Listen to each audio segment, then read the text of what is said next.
Linda. Me too.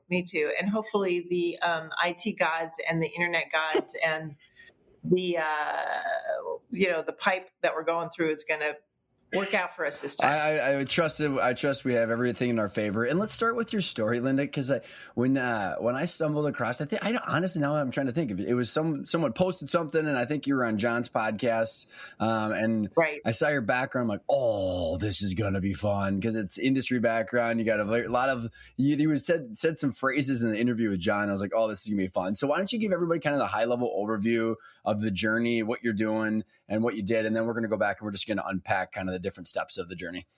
Sure.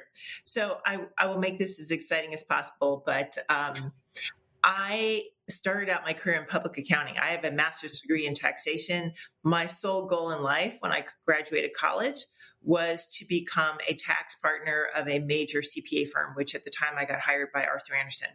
Short story, I met my husband there. You couldn't date, let alone get married back in those days. And tomorrow I am celebrating my 33rd wedding anniversary. So I ended up marrying the guy, leaving the company, which, women shouldn't do that anymore, but I did. And it actually turned out quite well. 33 years of marriage, I would say. I'd say so. Yeah, absolutely. Congrats. Thank you. And that just dropped me into technology because I realized that I kind of like to ski during tax season, and you can't do that between January 1 and April 15th. So I said, I kind of need to find another career, and spouting code sections was not my idea of a good time because that's pretty much what you do when you become a partner of a major CPA firm. So I found myself in technology. Really weird how I got into that. Fast forward, ended up starting 3 companies. I started the ERP CRM consulting firm, which is an offshoot of accounting, because that's what I am, an accountant at heart. I started a staffing firm in the financial area to help staff all the biotech companies that just came my way from all these VCs that were spinning off biotechs in San Diego at the time. And then my third company was a hosting company, which was an ASP back in 1999, 2000. We still called it ASP before Ballmer deemed it the cloud, right? So here I had 3 companies for good 10 years. I had 2 offices, 2 companies in one office, one company that had the staffing firm separately. And I think it was 2008, 2009. I call those my character building years because I had been through 2 recessions prior to that. But that one really kicked me in the butt. I actually had to close my LA office. I'd bought an LA office like 4 years earlier. So I had to close that. I shrunk my staff. And I realized what was keeping the doors open was my ASP or my hosting or now my cloud infrastructure company. And I'm like, So I jettisoned the staffing company. As soon as I could get my revenues back up in 2013, I sold the ERP CRM consulting firm, which was actually doing well, but it was very dependent upon people. Mm-hmm. And so if the people weren't working, I wasn't billing.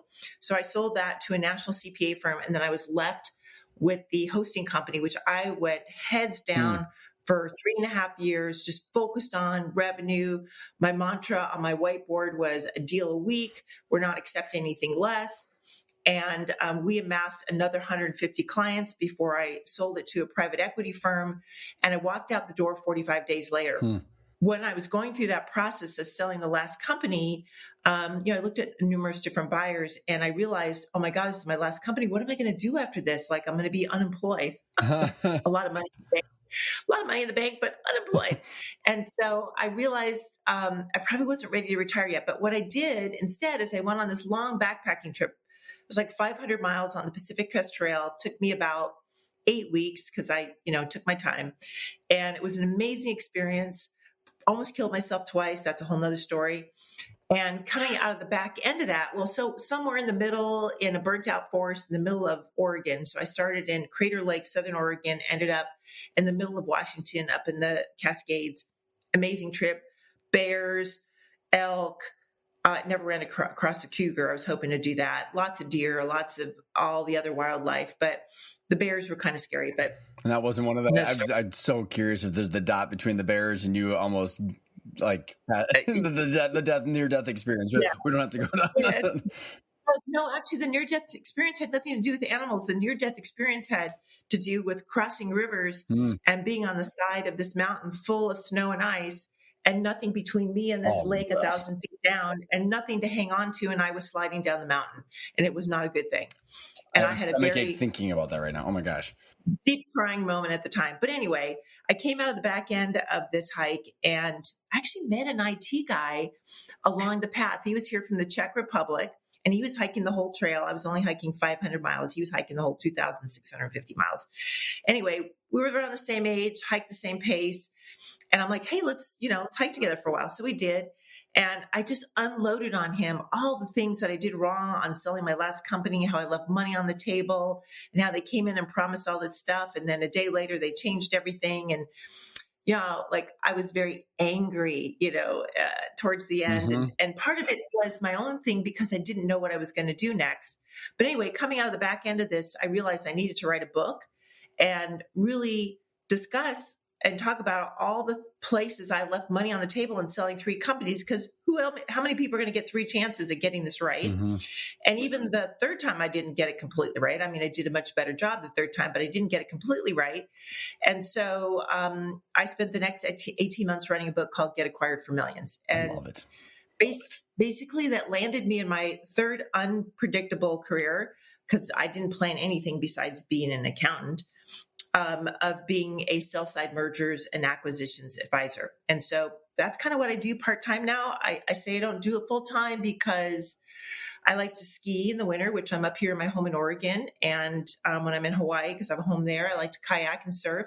And then when I'm in San Diego, you do everything else. You bike, you go to the beach, you go swimming. Not a bad setup. Not a bad setup. So I still do this, not full-time, but there are weeks where we've got a close going on and it feels pretty full-time, but that's my life. It's your choice though, right? You're choosing It is my choice. to do that. So I'm excited because there's a lot of different angles that we could view your journey from. And let's take it from just like the purpose of the book. When because I'd say your why of what you're doing is the same reason that I am doing what I'm doing. Obviously we chose different paths of how to go solve that why. But like when you think about yourself 20 years ago, Linda, and you're like, hey, if you were to go back and take this book, I mean, obviously you'd hand yourself the book, but like, what are some of the core concepts that if you were to go back to yourself 20 years ago and say, hey, if you thought like this, how would you have done something differently? Well, first of all, I kind of heard early on that you were supposed to start a company with an exit in mind. You hear that, and I'm like, God, that doesn't sound very exciting. I don't want to do that. I mean, I don't even know what my exit's going to look like. I don't know how long I'm going to have this company. I don't want to just plan for 10 years.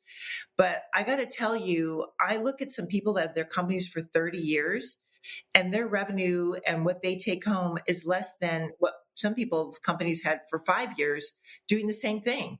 And the difference has been focus, right? It's been focused on the right things versus just trying to grow a top line business and a bottom line net income, right? If you truly focus on the right things, the growth happens so much quicker. And I didn't understand that. I didn't know that. So it kind of took me 20 years to get there. And, Agreed. And that's okay. It's a process, right? And a lot of people go through that process, but if my son were to follow my footsteps, which he's not, that would be my advice. I'm like, look, focus on what the end goal should look like, and you will get there so much quicker. So let's unpack what would you tell yourself or your son, or anybody listening in, obviously, like, what is that end goal? Like, unpack, what does that mean? Because obviously the definition of intentional, you're working towards something. So like, what are you solving for, and how would that have changed your focus and the things that you were focused on? Yeah, so I'm going to say a little bit was ego driven for me. And I don't think I'm the only one. And not being a girl, I can still have an ego. But, I wanted to have an empire along the West Coast. I wanted to start out with my San Diego office and then have an LA office and then have a San Francisco office and then have a Seattle office and, just dominate the West Coast in what we did, right? And it was really about top line growth and just adding people. And, bigger is not always better. And that was something I realized when I sold my last company, which was half the size of my second company, and I got 6 times more for it. It was really more about building a recurring revenue stream. It was more about getting the cloud and the servers to work for you and not the people. Because guess what? People want to go on vacation. They want to take some time off. They get sick. Your customers are not always there available to handle your people that are coming out on site to do billable work. So, again, early on, someone says you don't get rich billing by the hour. So true, right? So get something else to bill for you by the hour. Get something where you're making money while you sleep. I mean, those were not the things that I thought about when I first started my business. And now it's all about that. Even today, when I'm doing what I do today, it's like, okay, well, what can I create out there that can be making money for me while I'm sleeping? Agreed, Linda, and I think that was well said. And that's from the you're kind of getting to the cash flow, the sustainable, predictable, transferable nature of that cash flow. Obviously, has a direct correlation to the value that company will be worth. So, what I'm interested to hear of, like, along your journey. So, I always see through conversations with entrepreneurs, Linda, or people on the show, it's like there's a point in their journey where they're like, ding, ding, ding, ding, this is an asset. And if I focus on de-risking the cash flow, then I can actually grow this asset. Where along your journey did you have that inflection or point or that transition of your mindset? Or was it maybe natural, or how did that happen? No, I probably was 10 years into it. Maybe not quite 10, maybe it was maybe 5 to 7. I think a lot of us as technical people or people that are deep into their trade, they get into it because they love what they do, whether you're a developer, whether you're an IT person, whether you're an accountant like I was, right? You focus on your trade and you're really good at it. And you don't step back and look at the bigger picture of really running the business and not working in it, but working on it. And I do remember having the conversation with my husband, and I said, you know what? I've like 7 people now. This is not a hobby anymore. This is not about just putting food on the table, which is how it started. I just had a baby and I didn't want to go back to work full time. And, we live in Southern California. We bought our first home. We had no furniture. We didn't have a washer and dryer. It's like I had this little brand new newborn, and we rated our 401k plan to put the down payment on our house. That's like the only thing we owned, and some old cars. And so it was all about putting food on the table, but not thinking about building a business. And I think there's so many people in so many industries that start their business that way. It's just a need because they got to put food on the table. And then all of a sudden they realize, oh my God, I've got 50 clients and I've got 10 people working for me. Shit, this is not a hobby anymore. This is a business. Totally. And I think it was like 3 years into it, then I finally incorporated, because I was a sole proprietor for the longest time. And then I'm like, I probably should incorporate now for legal reasons. And then once you make that mind shift, then it's like, okay, now we're in it for real, right? Right. Well, I love, thank you for the clarity, because I want to keep that going, because I think a lot of people will get to that point where it's like, hey, now I got stuff. There's things and there's people, there's an infrastructure, and I need to be paying attention. But people then generally go to the income statement, and they're constantly looking at the revenue, maybe the net income, revenue, gross profit, what's in the bank account is usually what I joke around about. So, there's this another transition where I see where people go, hey, normalize EBITDA is the thing. And oh no, that's way down the road. Right. They don't think about that until they get ready to sell. No, that's years down the road. Well, and I think the challenge with that is then people don't realize that they're spending money. It's an investment, and it could be a normalized event. And the reason I'm asking this question, particularly to you, Linda, like this, is you were a CPA, and a lot of entrepreneurs think, well, my CPA knows how all this stuff works.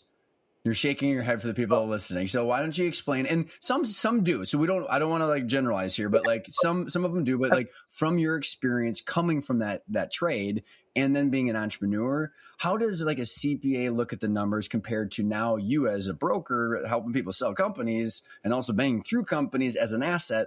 What's the difference how would you describe that? I don't look at the numbers as a seller anymore. I look at the numbers as a buyer, and that's a huge mind shift. And you're like, well, wait a second, don't they look at the same thing? And they don't, right? A buyer looks at, how well you've done in the past as really an indication of how well you might do in the future. So we all are just so excited about how much we've grown in the last 3 years. What we're not focused on is sustainability of the future, because just because we did this the last 3 years doesn't mean we're going to replicate it. And so what you have to show the buyer is, well, how are you going to replicate? Where is the sustainability? Where are your single points of failure? Do you have one? It's great that you landed the big fish and that customer now represents 20% of your business.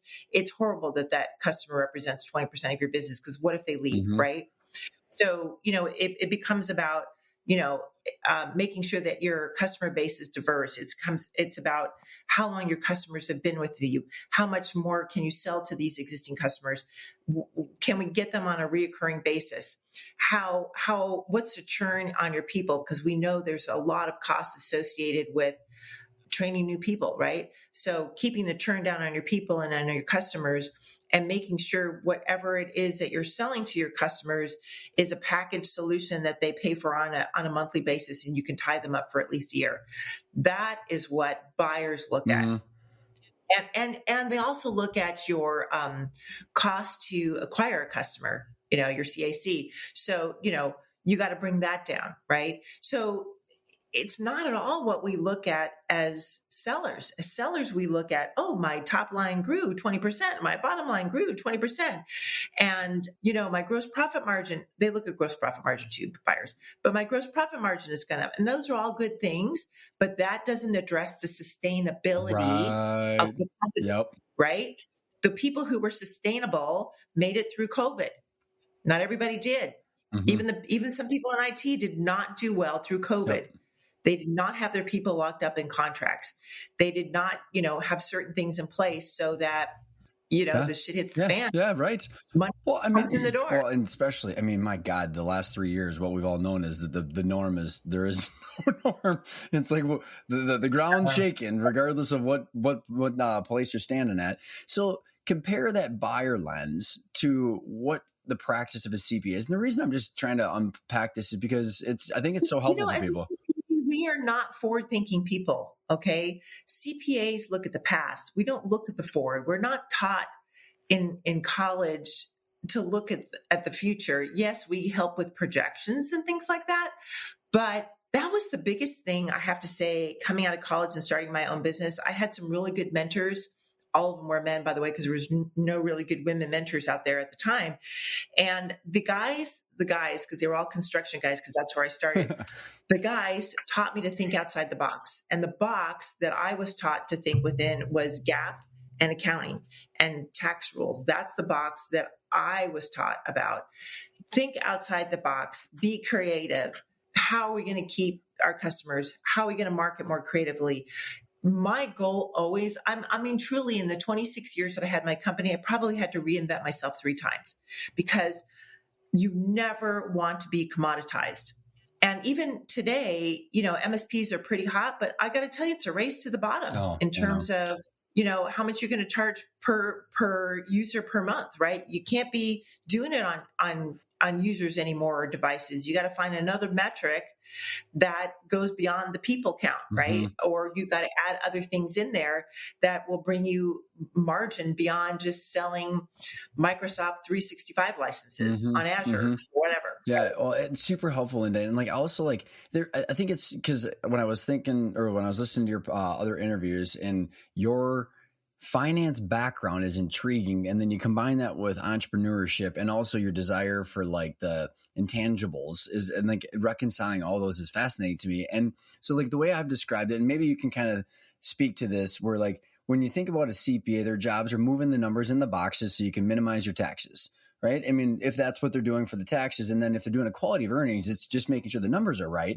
But when I say as an entrepreneur, if you and I were sitting here in beginning of April and we're growing, would name whatever kind of company, and we hit the throttle down for sales, what is our cash position going to be in November, along with our prepaid taxes and our distributions and our working capital? That's a whole different game, because you're talking about the cash flow, not the income statement. Yeah, you're talking cash flow, but you're also talking a realistic set of projections. And I'm always amazed, and it doesn't matter what size company I'm working with. One of the very first things I ask for is, okay, give me your projections for the year. And they're like, the what? The projections, you're a $16 million company. Do you not have a set of projections for the year? Well, not really. I know. It's so, I'm guilty in the past. And and everybody, it's so common. Because you go well, who's going to look at that? And the reality is you need to be looking at that, right? It's like, and that even as an accountant, I mean, I didn't do projections early on. I probably didn't do projections until we hit a certain dollar amount, whatever that was anymore. But then I did it religiously.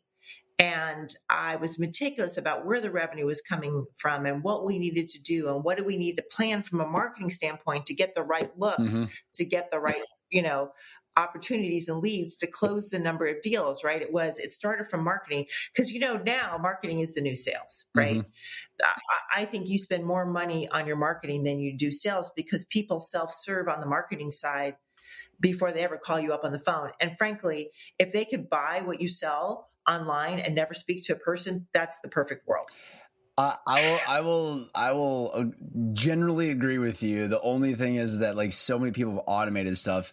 This is all subject depending. This probably won't time well, that's sort of marinate well over time. But as long as the communication on that marketing is interactive, where now I just want to talk to someone because I'm so sick of not being able to talk to someone. But generally agree with you. And I don't want to sideline the point is, you're thinking about those projections. And one of the things that we suggest a lot, and I'm really curious to hear how you would think about this, given your 3 different companies that you've grown and sold, and then also the ones that you're advising on, is that we always recommend every month, go through the normalization of the one-time expenses. So you're building the story while you grow the business in your monthly ordeal or your monthly package. And then when you're projecting out, if people project, like we all kind of take that comment to truth, but then you can project out the one-time expenses because then you're looking at the true number. So many times people are like, I didn't do that well. And they look at the net income. Like, that tells me nothing. It tells me shit. Like there's so much noise in that. So normalization, I caught in your interview as one of your it's important. There's money there to be found, but again, the normalization doesn't come into play until you're getting ready to sell, right? And then I will push back because what happens if you wanted to monitor the value of the company while you owned it? I'm assuming when I say sell, it doesn't mean an outright 100%. You may want to just sell a majority share. But agree. But and I didn't mean to be confrontational. Just more of like the hey, if you're measuring it, because then you can see where you're at. But you're right. You don't have to do it. It's not like mandatory by anybody. No. And some people are really good about keeping a clean set of books and not running all their personal life through the company. And then others aren't, right? And so if you can go back and make sure that you see what that looks like, that's helpful.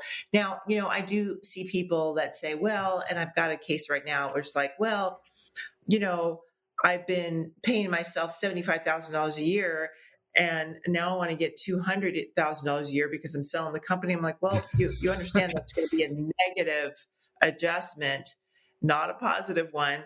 Not saying that you need to live on $75,000 a year, but do you really need to go up? Well, it was $250,000.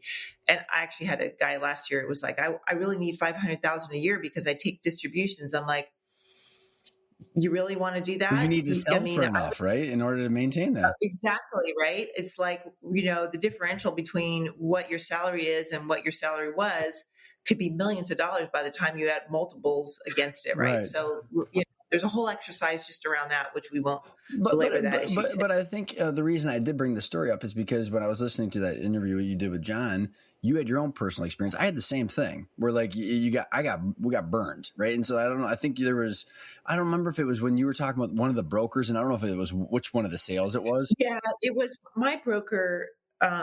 He was not. He was an M&A advisor, and there's a difference between an investment banker and an M&A advisor.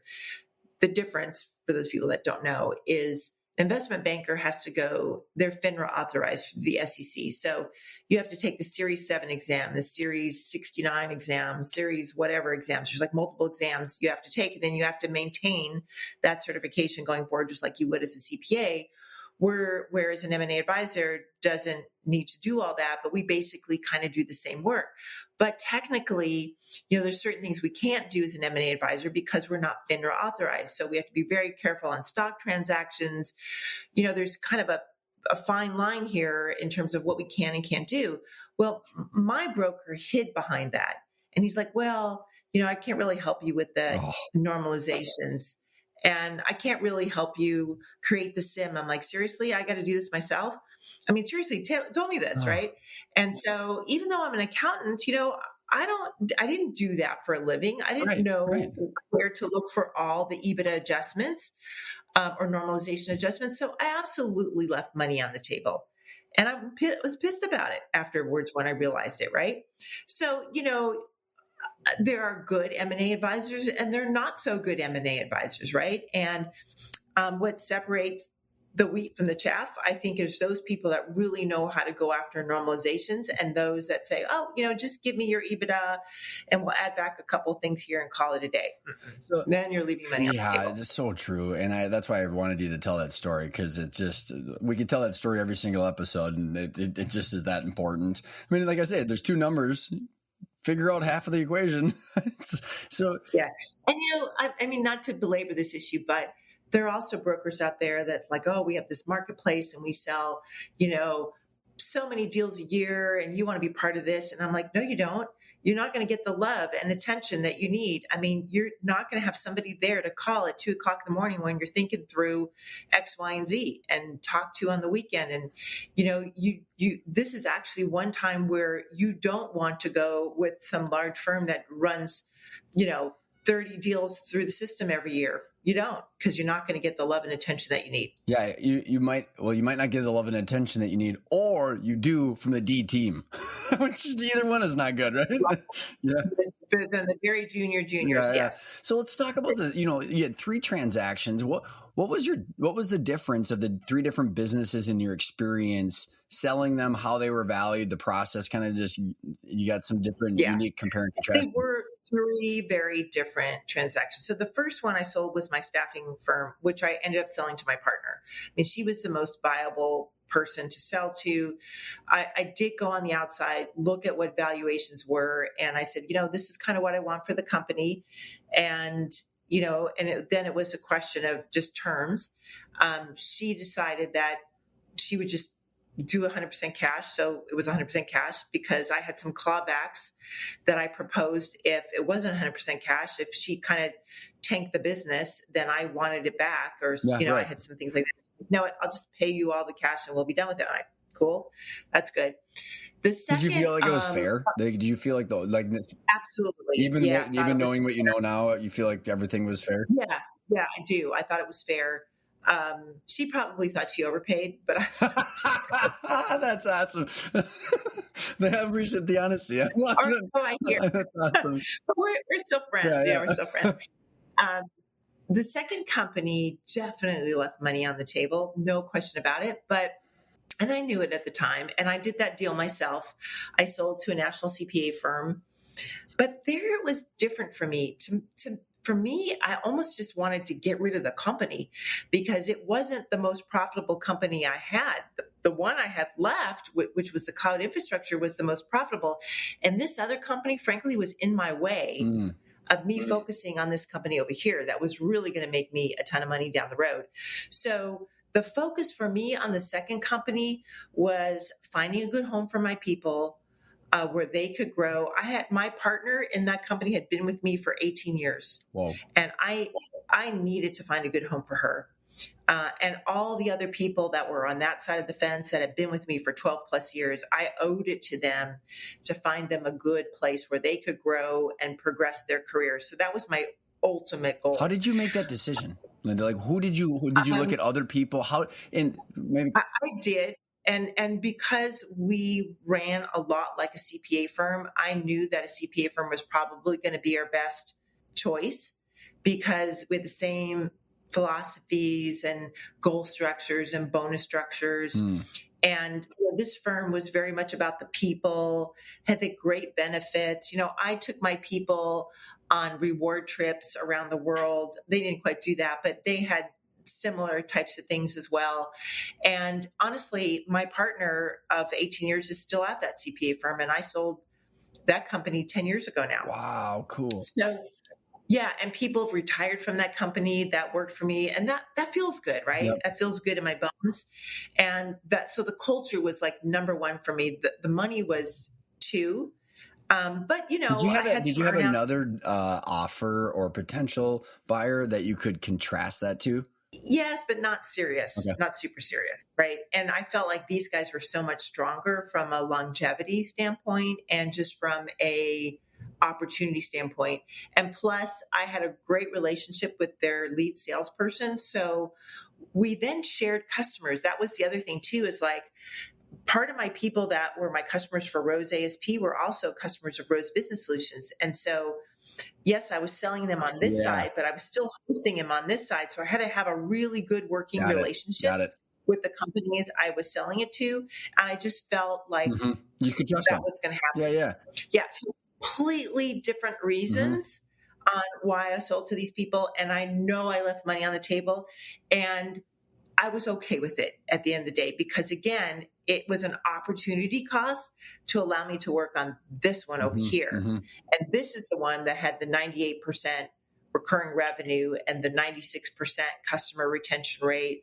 And, Before we go to the the crown jewel, I want to unpack the second sale for a little bit more. So when you say that you left money on the table, what do you mean by that? Is it more that you like didn't do the normalizations correctly, or is it because you could have sold it for a premium to someone I could have else? sold for probably a higher multiple. To someone else?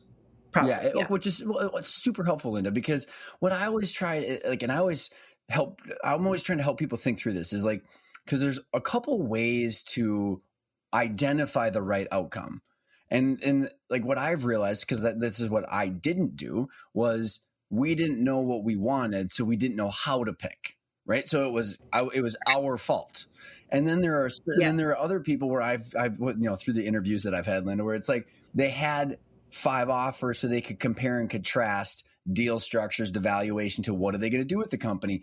But their options were an accident, actually.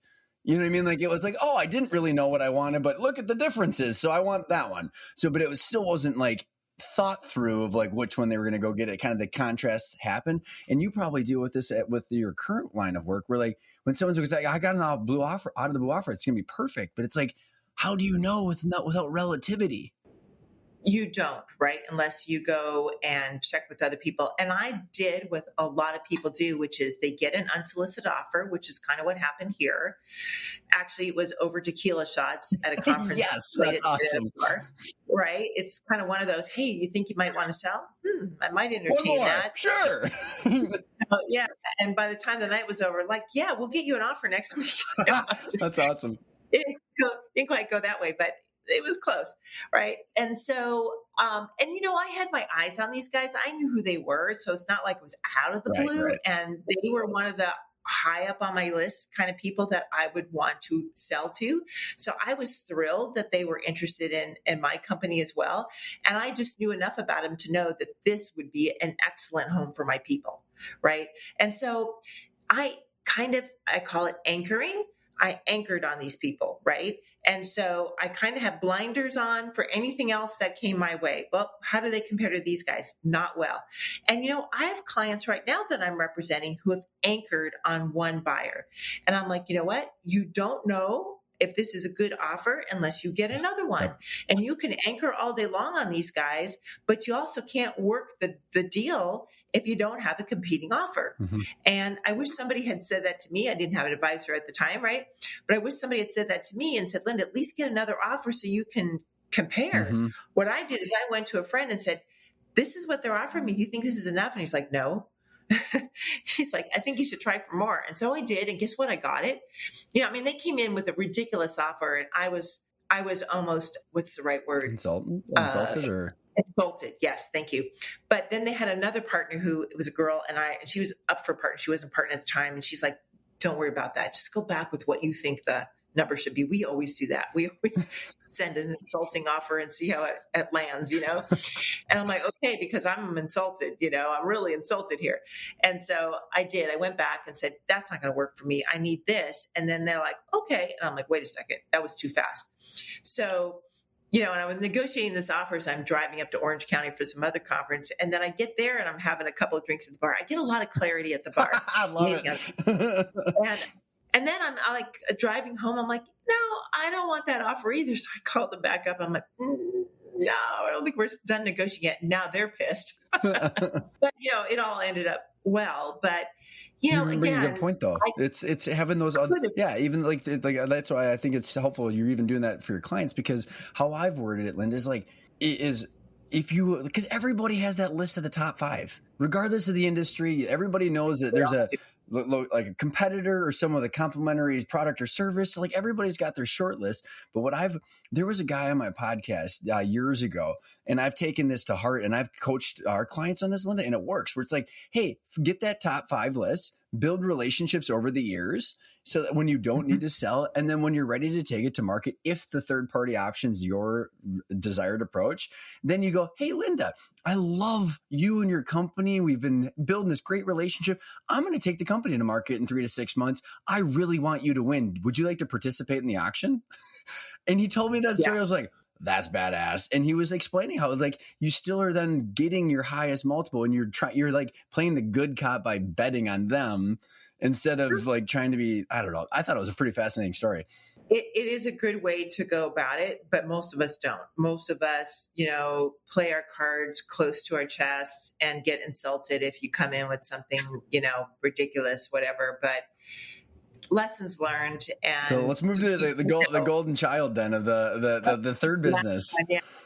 So in that scenario, I knew I was going to pick an advisor because I could see who my potential suitors were, like those top 5, and none of them appealed to me. Oh. And none of them had the money, because I, in the back of my mind, wanted a chunk of change.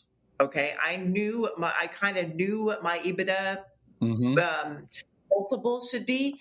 And I'm like, I like a chunk of this in cash. And I don't see that any of you guys have that on your balance sheet. So I went out and I picked this guy, and he did bring me a number of buyers. A lot of them, it just weren't good fits for whatever, because I don't really think they understood my business. I mean, that's the other thing too, when you go out and you decide who your M&A advisor is. And actually it was kind of funny, because somebody I sold last year was an MSSP, and he first phone interview, okay, tell me the difference between an MSP and an MSSP. And I'm like, sure, no problem. I went after it, but he's like, I can't tell you how many brokers couldn't tell you what the extra S was in MSSP. I was in the industry and I don't know what is it now. Now I'm curious. Security. Of course, duh. And by the way, like, you can tell I've been out of the industry for 9 years because I wasn't there. But it's important, because your advisor is positioning your company and your unique value proposition. And I got to tell you, most sellers don't even know their unique value proposition until I tell them what it is. I'm like, yeah, you think your unique value proposition is that you've been around for 25 years and you're this status, gold status in this vendor community. And you've got, these guys have been on staff for 12 years and blah, blah, blah. And that makes you unique. Do you know everybody says that? That is not unique. I got news for you. Look at everybody's websites. They're all saying that. Let's core talk about values, what's integrity, really Linda. value. Yes, of course. Core values, integrity, right? That's not what makes you unique. And usually I have to dig into a company, understand it, and then I come up usually with what their unique value proposition is. And it may just be about, the diversity in the customer base, or, the year-over-year growth that they are able to achieve out of X, Y, and Z. It may not have nothing to do with how long their people have been around. Nothing. Well, it's so fascinating that you say that, because, if you pull on earlier in the conversation, you said that you, about 10 years into your journey, started viewing your company from a buyer's perspective, or now that's what you're doing now. And so like the buyer has a specific thing that they're looking for. And unless you've ever been a buyer of a business, you don't really probably know. And it's not the picture of grandpa up in the lobby. It's very nice, juicy cash flow that's got a sustainable, predictable future. And it's just fascinating being able to like have that conversation. So my broker did, had a number of buyers out there that I was presented to, and I did have a number of offers. I didn't take the highest offer because the highest offer required 2 years of an earnout. And I could tell that there was no way I was going to work for this guy for 2 years. And I also knew enough about myself to know that once you owned a company for 25 years, it takes a certain individual, and that was not me, to go work for somebody else. So No I said, submitting PTO requests for you. no. So I would probably be just too opinionated in what color I wanted the house to be painted, right? And so anyway, I took the lower offer, which was 100% cash. And of course, the accountant in me said, okay, the differential, it was like a $2 million difference, I think. And I figured, you know what? I could make that money up in the market and invest wisely and be in the same place, and I'd be fine. And that's exactly what happened. Well, and I'm curious too, because that earnout would have probably, were you tied to your job staying there? So you would have, obviously, if you would have had to report to them. I had to be there. So then your job, not only make it up in the market, but like whatever earning income potential that you were to do along with that, right? Well, remember, I was planning on being retired. Oh, I had no plan of earning additional money. It would have been completely different if it would have been even easier decision if I planned on working again, but I had planned on not working. And so it really was a question of, can I take this money and invest it over 2 years and make the same amount of money? So makes sense. Thanks for the clarification. So then you were saying that you wanted the big chunk of money. So financial reward was what sounds like it was one of the top filters. And so compared to the last one you just talked about, which was the people. So like, how were you? Let's concerned about the people, because here's why.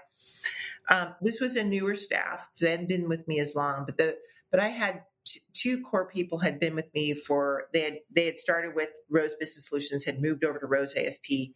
One guy was the guy that kept the lights on the data center. He's the guy I could call on at 2:00 in the morning if I saw something was going down. Of course, he saw it before I did, but I had to make sure that he was well taken care of. And my admin assistant, who had been with me for 18 years, I absolutely wanted to make sure she was well taken care of. And then there were 2 other people as well. We only had a staff of 15, believe it or not, but we were, my metrics came to a point where I was looking at revenue per person. And if we weren't doing like between 400,000 and 600,000 revenue per person, we're doing something wrong. Whereas before we were doing like 250 in the consulting group, we were doing about 250 per person. That was not good enough. We had to do between 400,000 and 600,000 revenue per person. Unless I could see my way we wouldn't add another person unless we could see our way to another 400,000 in revenue. So it was a completely different mindset there. But beautiful mindset, by the way. I love it. So there, it wasn't so much about the culture for me. It was more about, if these people wanted to leave, I gave them enough money that they could go anywhere and do anything. Take a year off, take 2 years off, find another job. They could easily be employed somewhere else. So it wasn't the culture thing for me. It was more about what's going to end up in my pocket. Will these people, have opportunities? Now, mind you, they nixed my entire marketing department within 3 months. And my son was part of that. He was in the marketing department. He was ixnayed, but that's not a surprise. But anyway, nobody has Did he know that was a surprise though? I'm just curious. I think on your guys' conversations around that. Well, he didn't care to work for them, so he was okay to. Did he know that? Were you guys having conversations about the sale prior? Oh yeah, okay. Yeah. I was always very open with my son. That's always been kind of an important thing with me. So he's my only son, and I try to teach him everything along the way. So I even probably showed him all the offers and said. And he's like, damn, Mom. That's awesome. You go, girl. So you sold 3 wildly different businesses. What are your thoughts about the types of businesses and how they're valued and how entrepreneurs should think about the type of business that they're in? Because the reason I'm asking this question, Linda, is that people, you mentioned multiple times about viewing the company as a buyer. And I like to say to people, if you're keeping your business, you're indirectly just buying your business over and over again, right? Because you're choosing to stay in that business. So think about what business you're in, why you're in it, why you're doing it. So think about the 3 types of businesses that you're in, how they were valued. What are your thoughts on it? Well, it's a very simple answer. The staffing firm was completely 100% people driven. The hosting firm was 20% at most people driven. And the consulting firm was like 50-50, right? And the value went up as it was less reliant on people, more reliant on infrastructure. So infrastructure doesn't stop working. It's a 7/24 thing. People stop working after 5 o'clock at night or 6 o'clock at night, right? They don't bill anymore. Mm-hmm. So it really became a function of producing revenue that is not dependent upon people and producing revenue that you can count on year after year. And if you focus just on those two things, when I get up at conferences, I said, look, let's say you have a $5 million business, okay? This is a pretty common number that people strive for. I can compare two $5 million businesses, or let's just not even do that. Let's just look at your $5 million business. If all you do next year is not even generate one more dollar, but take what you had in reoccurring this year and increase it to next year, even though your revenue has not increased by $1, the value of the company has increased because now it is recurring revenue that a buyer can count on. Top line, bottom line, absolutely stays the same. You just focused on that one metric and the company became more valuable. And I tell people that, and it's like deer in the headlights. Mm-hmm. And they're like, really? Yes. Well, really. it's another way to even put an exclamation point behind that point is on our old industry, and this has been almost a decade now. So it's I think the kind of rules of thumb of the valuations are different, but it used to be 1 times or like 1 point whatever times maintenance revenue in the copier industry. So, and it's ebbed and flowed. I mean, and all those are just proxies for someone to kind of think about what EBITDA would be there, right? So it's not, I mean, they're trying to get the cash flow, but they would say, okay, well, 1 times revenue on maintenance, but on, let's say it's 20 million in revenue, it's 2/3, 1/3. So you've got a third of the business that's equipment selling, but you're doing that every single month. And they're not even grabbing that as part of the rule of thumb because to your point, so they're looking at the maintenance revenue. Right. So I totally agree with you. I mean, it's because you don't want to have to start over every single day. I mean, in like your 250 versus 450 revenue per employee, there you go. There's your proof. Right. Yeah. So absolutely. When you think about your hike after you sold, so, because correct me if I'm wrong, but go. Can I tell you the biggest epiphany in that hike? No, I'd love it. Yeah. Biggest epiphany on that hike. And we talk about it more as women, but men have the same problem. And that is our glass ceiling. Like, and I don't want to get into the whole male female thing, but we talk about it more as women of having this glass ceiling in the corporate world. Well, I didn't have a glass ceiling because I was my own corporate world. I didn't right. answer to anybody. It was me. Okay. And what I realized on the hike is, I was my own glass ceiling. Okay. And how I realized this was in those couple episodes where I'm on the side of the mountain holding on for dear life. And it was a question of life or death, right? It really was. And I'm not exaggerating here. I mean, I was up in Goat Rocks, up in the middle of the Cascades in Washington. And I was on this snow-packed the mountainside that it's August. There should be no snow there. But all of a sudden, the snow shows up out of nowhere. I have no crampons. All I have is my hiking poles and, my normal hiking boots, right? And it's shale underneath the snow. So I see that some people have gone before me and have post-holed through this. So I'm like, okay, I'm just going to follow the tracks and post-hole through what they've done already because I know that they've stepped here and I don't have to worry about slipping as much because I have the leverage of the hold to help me in the place. So I'm heading down because I know which direction the path is. But what happens is they kind of went down mountain and they were supposed to go up mountain a little bit. And then they realized, and the people who are these, I don't see them anymore. They're way beyond me. They realized that they had gone too far down mountain and then they now had to go straight up. And I'm sitting there going, and it was only maybe 5 yards. It wasn't a huge amount, but I had to go straight up 5 yards. Now I'm in deep shit because I've got nothing to hold on to. It's icy snow. It's shale that just unloads underneath you. And I take a couple steps and the whole earth just starts unloading underneath me. And I've now gone down 5 more feet. And there is nothing between me and this pristine blue lake 1,000 feet down. I'm so terrified of heights actually now with my old, as I've gotten older. I actually kind of want to throw them in my mouth as I'm listening to this because it's so real. But seriously, there's not a branch, there's not a root, there's nothing. Now, mind you, I have a 30-pound backpack on my back because, I don't think there was water for another like 10 miles or something. And it was the heat of the summer. So, when you get water, you carry like 3 liters of water on you, and each liter is like 1.1 pounds or something, I mean, you add it up, it's like 6 extra pounds of water, and my food and stuff like that. Cause I'm out days on end before I get into town and resupply. So I'm losing ground. So I dig in my poles, and there is nobody around me. I'm hiking this by myself, and I basically just start bawling. I'm sitting there and I'm saying to myself, what the F are you doing here, Linda Rose? Why have you put yourself in this position? Like, what were you thinking?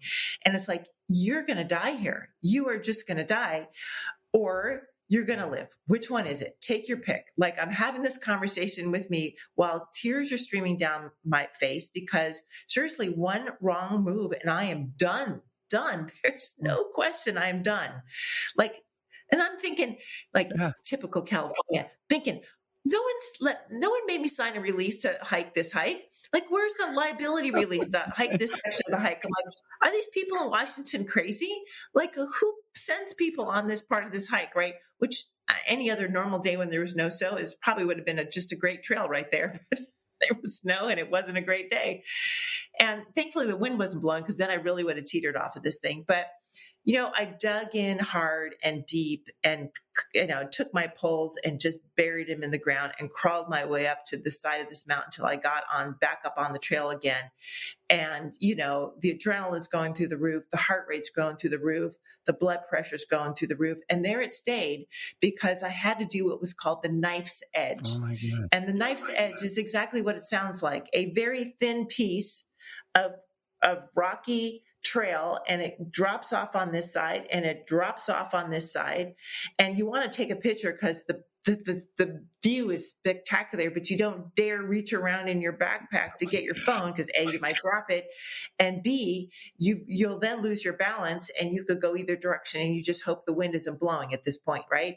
And it's only one person, one direction. Like, if somebody's coming the other way, they got to stop and do something or whatever, but it is just like you're going. And it took me seemed like hours, but it was probably only 45 minutes to get off this part of the knife's edge. And once I got to a piece of ground and I sat down and can just compose myself, because I still had another 10 miles to go, you don't realize at the time, but when you get home from that adventure, all of a sudden, all the shit that you didn't think you could rise above is like nothing. Is like, seriously, that was holding me back? Oh my God, what was I thinking? Right. Boom. You just blow right through it. All the obstacles you thought you had to take the next step of your life becomes such small things. Seriously, like I made so many inroads. Like my mindset just went beyond. Well, I think, the amount of correlations of that story to entrepreneurship, the metaphor is so ridiculous. We probably don't even have time. We're not going to unpack that, but following in someone else's footsteps, and all of a sudden they disappear, and now you're on your own. Why am I doing this? And it's one thing after another. It's just like, I hadn't thought about it in those terms, but you are. I was sitting there the whole time going, like, that's entrepreneurship. Like, you think you got it, then you don't, then the earth starts moving, then you finally get there, and then there's something else, and you're just like whack, whack, whack, whack. Yeah. And, where I thought, in the small things, like I remember thinking, okay, $250,000 is a great salary. And I just said this to somebody recently, and I thought that was a big number. And then I'm like, well, like, I don't get out. Then I used to say after I retired, I'm like, well, I don't get out of bed for $500,000. And I'm like, well, wait a second, that's number's not big enough either. I'm like, now I don't get out of bed for, at least I can see $1 million a year. Like, if I can't make $1 million a year, I'm not going to work. Choices. And I'm not saying top line revenue. I'm like in my pocket. Right. After all expenses, we're not taking, we're down to making $1 million a year. No, this isn't Linda's bank account after taxes. Not like the freight broker saying they're $1 billion. Yeah. Right. No, that doesn't matter anymore. So, it's all down to your mindset again. And I'm not saying go put your life in jeopardy and expand your mindset that way. But I tell you, it's what it did it for me.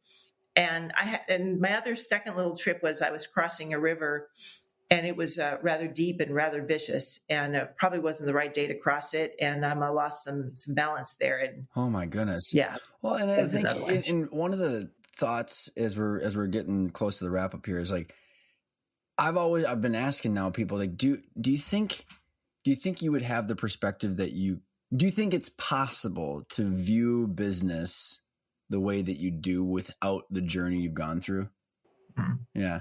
Like it's Totally have a different, like people ask me if you were to do it all over again, what would you do differently? I'm like, oh, you got a day?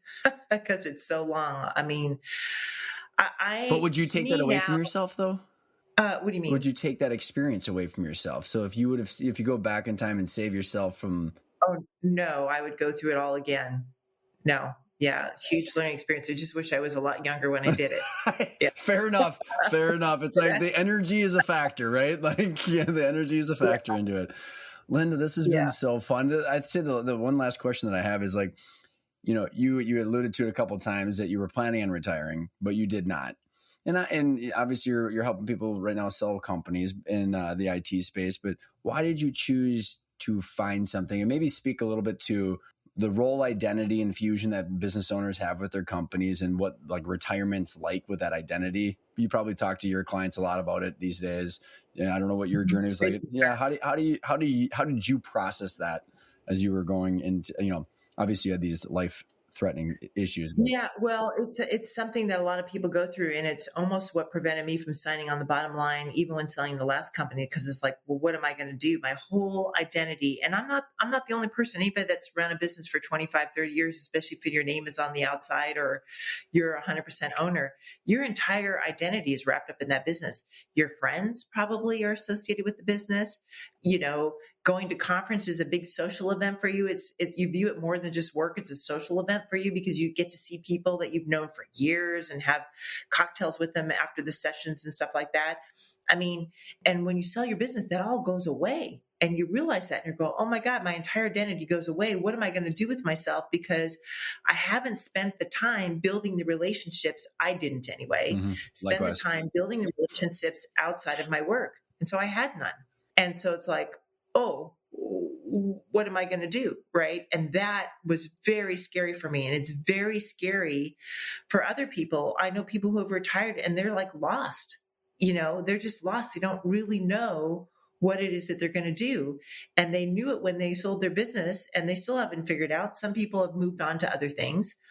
And, I mentioned, I just finished writing my course and I have an entire module on the mental aspect of selling your business and how you the mental readiness that you need to be ready for, I guess, to cross the bridge over to the other side and what you need to do now to prepare for that. Otherwise it is a huge shocker. Oh, right. it's so true. And so true. Right. So partially why I'm doing this now is because it gives me something to do. I'm not completely ready to retire. I'm really passionate about who I work with. I mean, I work with small companies as well as large. People say, well, why don't you just work with large companies and just do a couple a year? Well, I still like the small guys too, because I can help them so much. And I'm so passionate about it. I mean, I wouldn't have spent 18 months writing a 300-page book if I wasn't passionate about it. That's a huge undertaking. Like getting that book out the door was huge. People, unless you've written a book and understand what it takes to put out a really good book, and 4 rounds of edits and blah, blah, blah. It's truly like birthing a child. Like they say, it's like birthing a child. I can't relate to that. I was about to say I can relate to the book thing, but so, the book's a passion book for me, and every single person that reaches back to me that has read it and can pick something good out of it, if it's just a small nugget, I just love hearing that because I know I've made a difference on their bottom line. That's and awesome. And potentially I don't have a different way of saying for your mental, the 6 inches between your ears, on the if you got chapters about that too. I mean, it's a huge undertaking. Linda, this has been so much fun. I've got 2 final questions for you. The first one is the word intentional. I ask people what it is because the name of the show, and I love hearing people's different versions of what the word means. So I'm curious on what the word intentional means for you. Oh, well, intentional for me is you pretty much wake up every day and know exactly what your future path is in your plan and you're working towards it. That I'm very intentional every day when I get up. I love that. Question about it. It's got to be $1 million. I just love it. I love it. So if people want to find you, your book, communicate with you, reach out to you, what's the best place to find you? Best place is my website, rosebiz.com. And the book is right up there at the top of the banner. And then if you're interested in the course that's going to come out probably in May, June timeframe, just hit the wait list. So it's rosebiz.com/waitlist. And you can read a little bit more about what's going to be involved in that course. So I'm pretty excited about that. And Rose, this has been a blast. I appreciate you coming on so much. Thank you so much for everything you're doing. I'm glad we were finally able to make it happen. The internet gods were in our favor today. Thanks, Rose.